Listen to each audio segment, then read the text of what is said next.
Oh my god, hi. Hi. Hello everyone. Hello.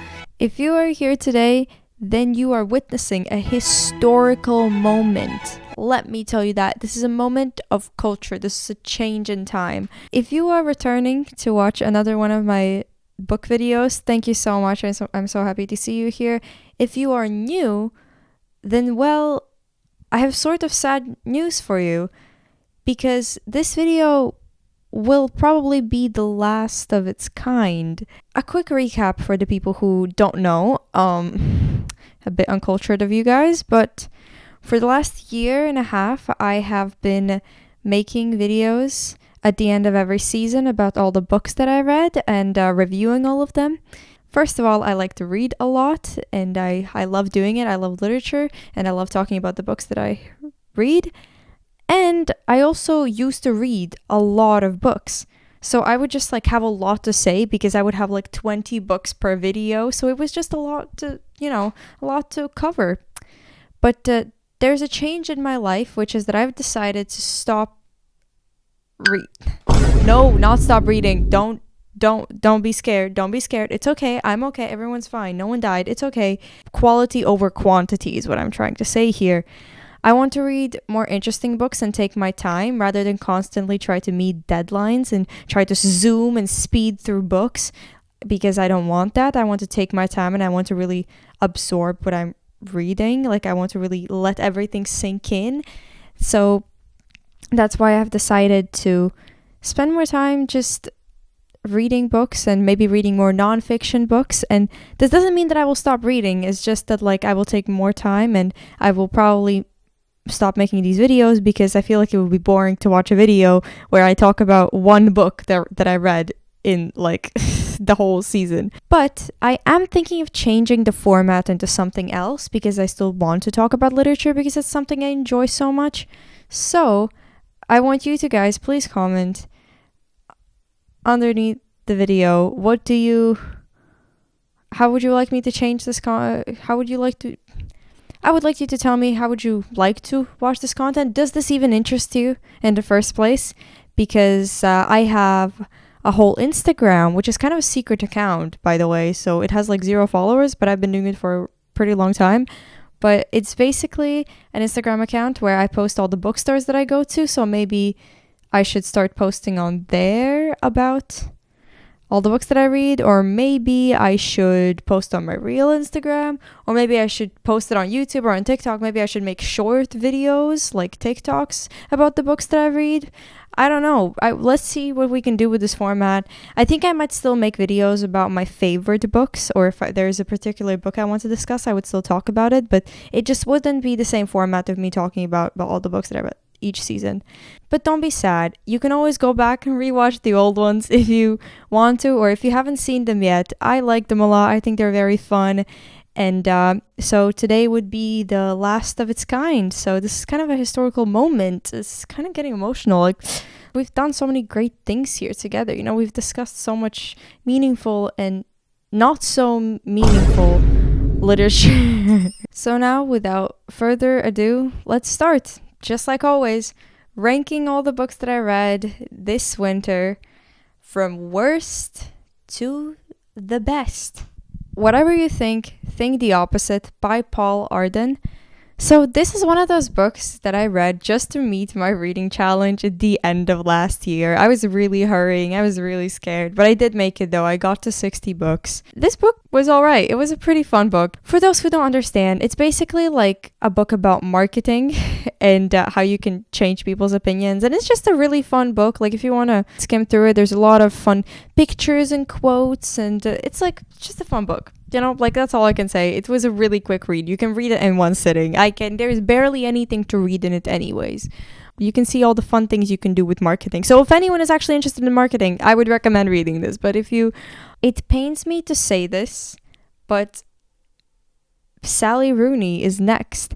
Beautiful World, Where Are You? Was a disappointment to me personally. Although I have read the other Sally Rooney books and I really enjoyed them, this one just didn't hit like it had to hit. I was missing the normal people element.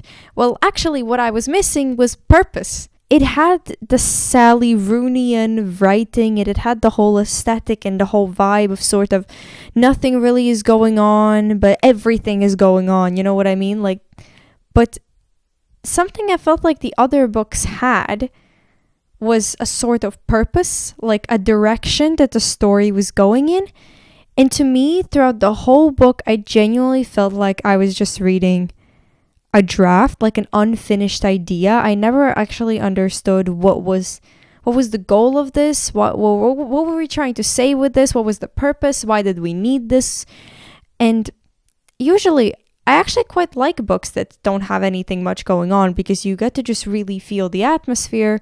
But something that really killed the atmosphere to me in this book was the fact that there are long emails conversations between the two main protagonists.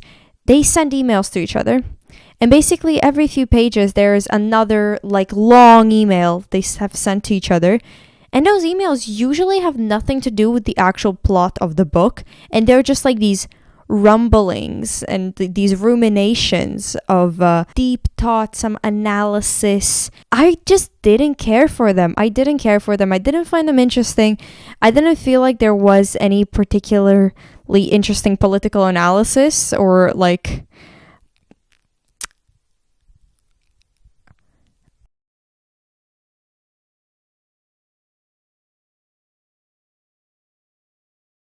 and I really didn't get what the book was actually standing for. It wasn't really advocating for anything.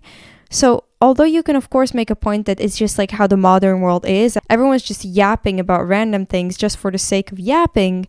Maybe that was the point, but I don't really get that. This is a minor thing, but this infuriates me to my core. I feel like in every Sally Rooney book, and also in every like other modern sort of either TV show, book, or movie, when an author is trying to make their characters seem like they're invested in something, like they're politically active, like they're like intelligent, they make them discuss Marxism or communism. This happens constantly. And Sally Rooney books are notorious for this because I genuinely think that every single Sally Rooney book I've ever read, it has like some sort of Marxist like commentary. As someone whose country was actually part of the Soviet Union, every single time I pick up a modern book written by like an English, Irish, American author and they just bring up communism, it's like, oh my god, you don't understand, you don't know anything, just stay quiet. Like stay like stop. Like I actually I actually can't. This infuriates me so much because it's like it's clear when someone like in a movie or TV show brings up like communism or Marxism just because they want to like be cool and they are just saying things that they don't understand. Like stop.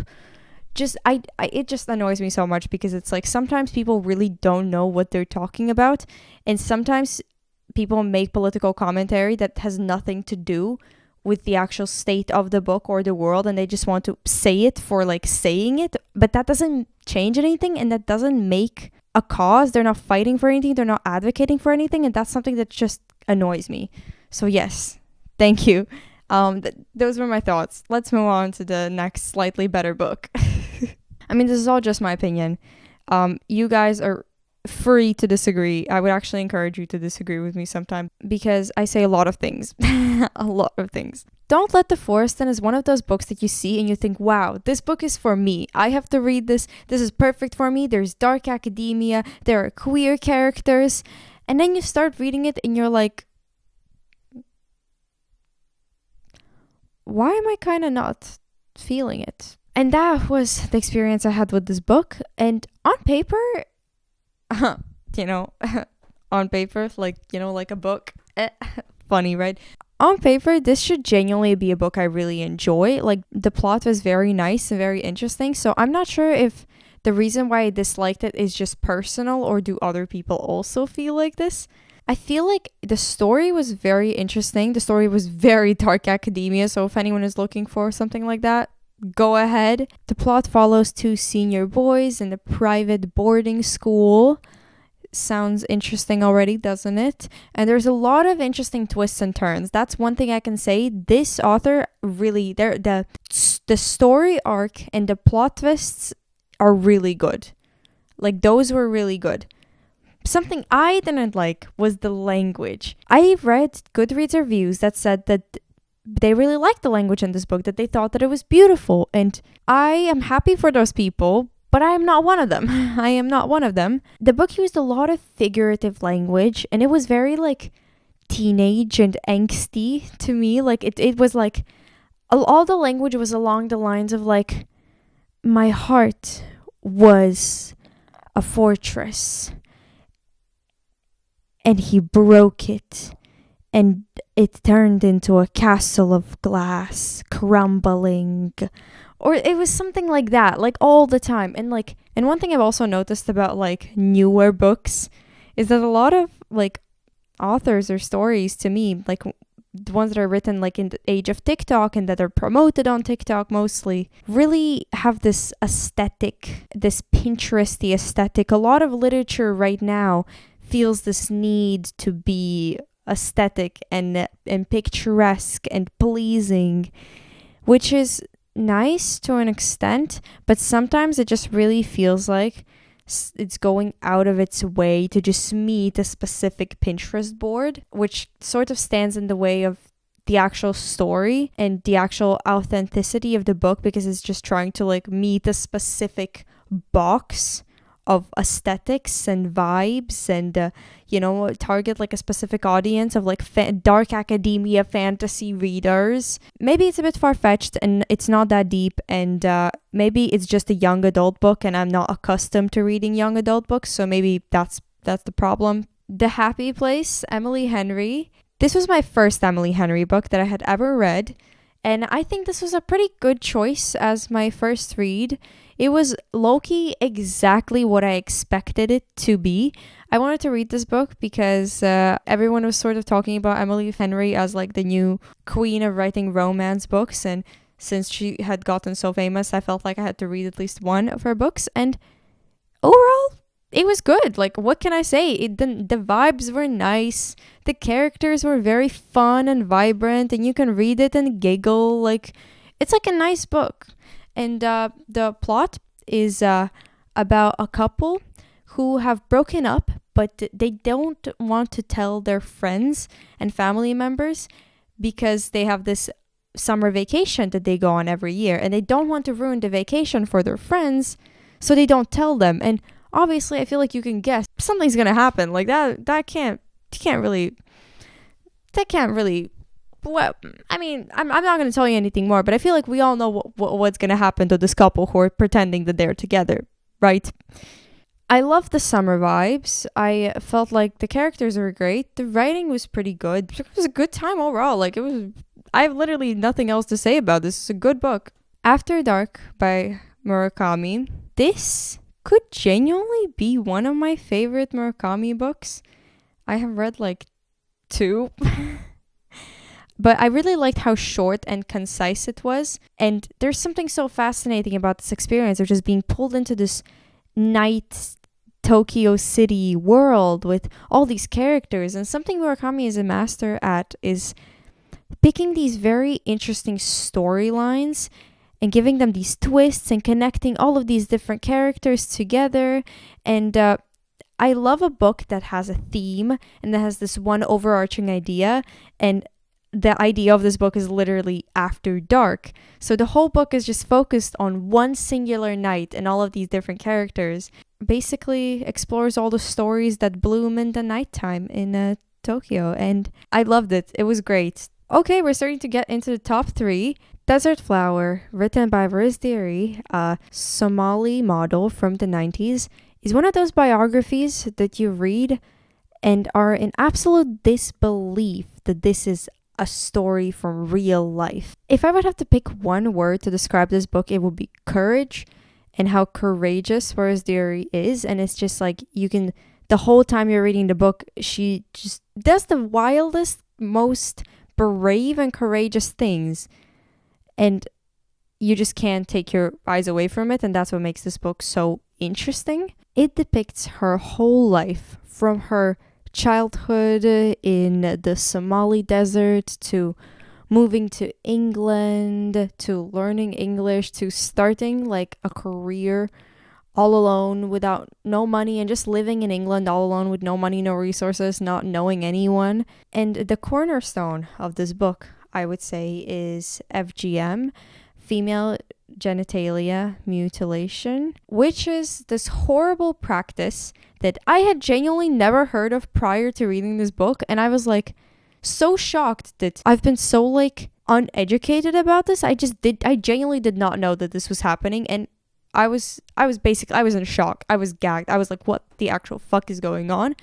But FGM, female genitalia mutilation, is this horrible practice that is done to millions of girls in the world, both in Africa, Middle East, Asia, and is absolutely cruel to all of these young girls.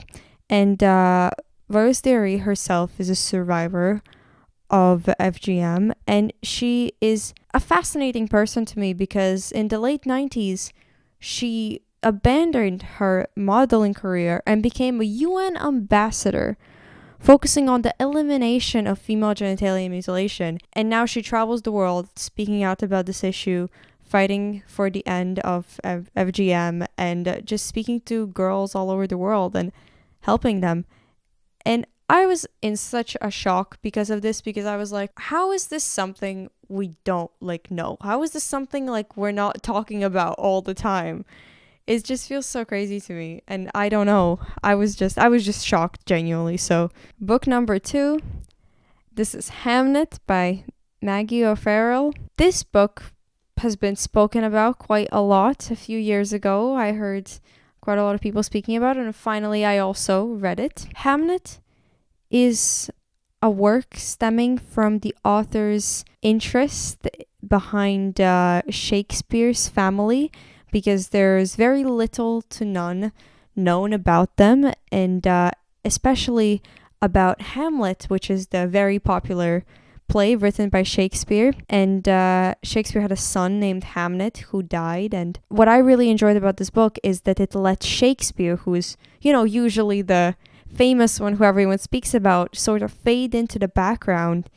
And it was more about the woman in his life, his mother, his wife, his daughters, his children, and what life was like for them. Maggie O'Farrell is a master at just taking a small moment and just like expanding it to like a whole like paragraphs on end. And the language in this book is beautiful. Like, I was just really fascinated by how beautifully it was written with such rich detail. So I think this book deserves all the praise that it can get. It was very interesting to read about this. And now we're going to be talking about my number 1 book that I read this winter. I'm going to warn you, the title is kind of controversial, but it is sarcastic, so don't be afraid. And this book is I Love Russia by Yelena Kostechenko. I know what all of you are thinking right now.